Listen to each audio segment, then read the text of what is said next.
गहरा और अटूट रिश्ता है। ये एक ऐसी अमर कथा है जो शायद आने वाली पीढ़ी के हर भारतीय को सुनाई जाएगी। हमारे स्वतंत्रता सेनानी भारत की धरती पर जन्मे वो अनमोल रत्न थे जिन्होंने भारत को आजाद कराने के लिए अपना पूरा जीवन समर्पित कर दिया। उन्मुक्त गगन के तले अगर आज हम भारतीय चैन की सांस ले पा रहे हैं तो इसका श्रेय निश्चित रूप से ही हमारे स्वतंत्रता सेनानियों को जाता है, जिन्होंने हमें ब्रिटिश शासन से, उनकी क्रूरता से, उनके हिंसक व्यवहार और उनकी तानाशाही से हमें आजाद करवाया। इन शूरवीरों के साहस, निडरता और बलिदानों की जितनी ही चर्चा हम करें उतनी ही कम है।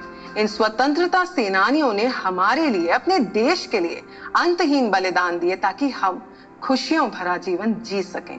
कई स्वतंत्रता सेनानियों ने अन्य लोगों को भारत की आजादी के लिए लड़ने के लिए प्रेरित किया और साथ ही साथ कई स्वतंत्रता आंदोलनों का मार्गदर्शन किया और उनके आवश्यक अधिकारों और उनकी शक्ति के बारे में बताया। इन स्वतंत्रता सेनानियों की एक अंतहीन सूची है, जिनमें से कुछ ज्ञात हैं जबकि अन्य अज्ञात हैं। नमस्ते दोस्तों, मैं हूं मीस, आपकी होस्ट, और इस शो पर आपका स्वागत है जिसका नाम है स्वातंत्र्य वीर सावरकर। आप सुन रहे हैं कुकू एफएम, सुने जो मन चाहे। आज इतिहास के सुनहरे पन्नों से मैं एक ऐसे ही महान स्वतंत्रता सेनानी की कहानी लाई हूँ, जिनके अंदर बचपन से ही एक वीर स्वतंत्र सेनानी के गुण दिखते थे। इनका नाम था विनायक दामोदर सावरकर, जिन्हें स्वतंत्र वीर सावरकर के नाम से जाना जाता है। आजादी की लड़ाई के एक तेजस्वी सेनानी, उनके निडर विचार और बलिदानों ने भारतीय समाज को बहुत प्रभावित किया। जिनके खूबसूरत विचार थे, महान लक्ष्य के लिए किया कोई बलिदान व्यर्थ नहीं जाता। वीर सावरकर एक महान क्रांतिकारी, एक समाज सुधारक थे। वे हिंदू संस्कृति में जातिवाद की परंपरा का विनाश करना चाहते थे। वे पेशे से एक वकील, राजनीतिज्ञ, कवि, लेखक और नाटककार थे।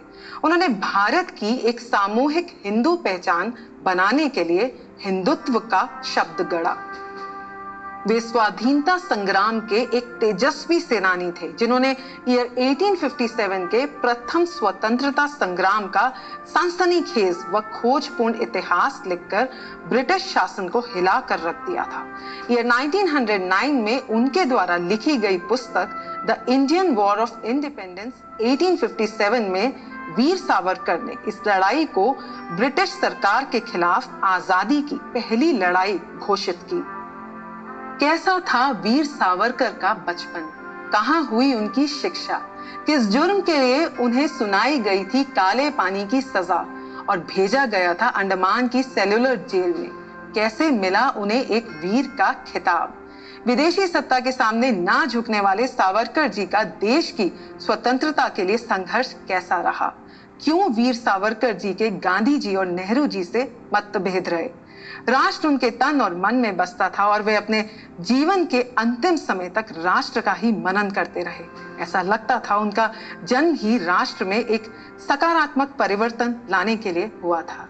आज मैं आप सबको क्रांति के उस दौर में फिर से ले जाने आई हूं, जहां हम सुनेंगे पराक्रमी, शौर्यवान और देशभक्त वीर सावरकर की जीवन गाथा, ओनली ऑन कुकू।